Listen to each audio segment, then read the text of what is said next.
শান্ত থাকতে শুরু করো, নীরব থাকতে শুরু করো, চুপ থাকতে শুরু করো, কারণ সময় তোমারও আসবে। ভিডিও শুরু করার আগে তোমাকে একটা গল্প শোনাতে চাই। দুই বন্ধুর কাহিনী, যার মধ্যে একটি বন্ধু সব সময় নিজেকে শান্ত রাখত। কে কি বলছে, কে কি ভাবছে সে অত বেশি গুরুত্ব দিত না। সে মনে করত যে আমি আমার কাজটা করে যাব, কে কি ভাবছে, কে কি বলছে, কে কি বলবে তাতে আমার কোনো যায় আসে না। দ্বিতীয় যে বন্ধুটি ছিল সে একটু চঞ্চল টাইপের। কেউ কিছু বলে দিলে সঙ্গে সঙ্গে রিয়্যাক্ট করতে শুরু করত, কেউ কিছু বলে দিলে সঙ্গে সঙ্গে জবাব দিতে শুরু করত, কেউ কিছু বলে দিলে বলতো যে কেন বলেছিস, কেন বলবি, যে কোনো জিনিসকে নিজের মনে জায়গা দিত। এবং গল্পের শেষে কি হয়, যেটা তোমার জীবনে হয়, যেটা আমার জীবনে হয়, যেটা আমাদের জীবনে হয়, তুমি যতক্ষণ শান্ত থাকবে ততক্ষণ কেউ তোমার কোনো ক্ষতি করতে পারবে না। আর যখনই তুমি রিয়্যাক্ট করতে শুরু করবে, অ্যাক্ট করতে শুরু করবে, অন্যের প্রশ্নের জবাব দিতে শুরু করবে, তখনই তো শান্তি ভঙ্গ হবে। তখন সর্বপ্রথম তোমার নিজের শান্তি ভঙ্গ হবে।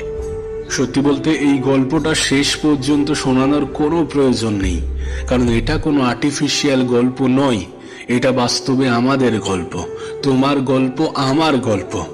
যে যেখানেই আমরা মুখ খুলতে শুরু করি, যেখানেই আমরা রিয়্যাক্ট করতে শুরু করি, মানুষের প্রশ্নের জবাব দিতে শুরু করি, সকলকে সবকিছু বোঝাতে শুরু করি, সেখানেই আমাদের শান্তি ভঙ্গ হয়। কিন্তু যদি আমরা চুপ থেকে নিজের কাজে গুরুত্ব দিই, নিজের কাজে মন দিই, তাহলে দেখা যাবে সময়ই আমাদের হয়ে উত্তর দিয়ে দিয়েছে, সময়ই আমাদের হয়ে শিক্ষা দিয়ে দিয়েছে। কারণ সময় আসতে খুব বেশি সময় লাগে না। যখন আমরা নিজেরা নিজেদের উপরে কাজ করি, গোপনে নিজেকে তৈরি করি। জীবনে কখনো কখনো হয়তো আমাদের মনে হয় যে আমাদের স্বপ্ন কখনো পূরণ হবে না, আমরা জীবনে কখনো আমাদের লক্ষ্য অ্যাচিভ করতে পারবো না, কিন্তু সেই সময়ে নিজেকে শান্ত রাখাটা প্রয়োজন। লাইফের এই লেসনটা শেখাটা প্রয়োজন যে শান্ত থাকলে সময় আসবে, আর একটা সময় পরে সময়ই আমাদের হয়ে কথা বলবে। জীবনের যে কোনো পরিস্থিতি, যে কোনো মুহূর্তে নিজের উপরে বিশ্বাসটা বজায় রাখতে হবে যে আমার সময় আসবে, আমি পারবো, আমি করে দেখাবো। দেখো, এটা ভাবতে যেও না যে আমার সময় কখন আসবে। তুমি শুধু নিজের উপরে কাজ করে যাও, গোপনে নীরবে মেহনত করে যাও। তুমি হয়তোবা শুনেছো, তোমাকে হয়তোবা বলা হয়েছে যে ধৈর্যের ফল মিষ্টি হয়, কিন্তু আমরা কেউই জানি না যে কতটা ধৈর্য ধরতে হবে, কতক্ষণ পর্যন্ত ধৈর্য ধরতে হবে, সেটা সময়ই বলবে। কতক্ষণ পর্যন্ত ধৈর্য ধরতে হবে সেটা সময়ই বলে দেবে। তোমার কাজ ধৈর্য ধরা, তোমার কাজ শুধু মেহনত করা, তোমার কাজ শুধু নিজেকে শান্ত রাখা, নিজেকে কোলাহল থেকে দূরে রাখা। একটা কথা মনে রেখো, জীবনে সব সময়ই আপস ডাউন থাকবে। আমাদের জীবন কখনো একই সরল রেখায় চলে না। কখনো ভালো কিছু ঘটবে, কখনো খারাপ কিছু ঘটবে, কখনো আমাদের কাছে আমাদের জীবন সুন্দর মনে হবে, কখনো আমাদের কাছে আমাদের জীবন বিরক্তিকর মনে হবে।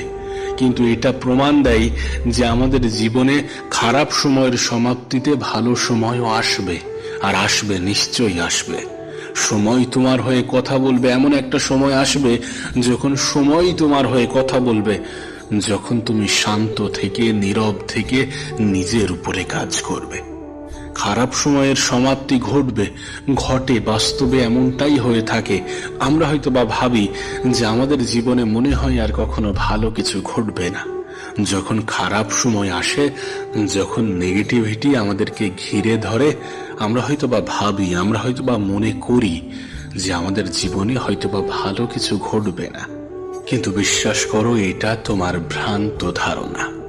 দেখো, কখনো কখনো হয়তোবা মনে হবে যে আমি জীবনে কিছুই অর্জন করতে পারবো না। হয়তোবা মনে হবে যে আমার জীবনটা বেকার অতিক্রম হচ্ছে, আমার সাথে ভালো কিছু ঘটছে না, ভালো কিছু ঘটবেও না। সামনের মানুষটার জীবন এত সুন্দরভাবে কাটছে, তার জীবনে কোনো সমস্যা নেই, আমার জীবনেই যত সমস্যা। কখনো কখনো নিজেকে দুর্বল অনুভব হবে, কখনো কখনো নিজেকে ছোট অনুভব হবে। আসলে কি বলতো, আমাদের এটা মনে রাখা প্রয়োজন যে জীবন কোনো ডেস্টিনেশন নয়, বরং জীবন একটা যাত্রা।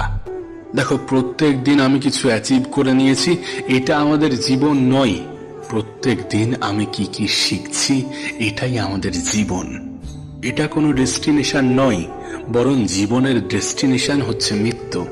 যদি আমরা মারা যাই, যেদিন আমরা মারা যাব সেদিন আমরা আমাদের ডেস্টিনেশনে পৌঁছে যাব। তাই জীবন থেকে কিছু শেখার চেষ্টা করো, প্রত্যেক দিন কিছু না কিছু শেখার চেষ্টা করো। প্রয়োজন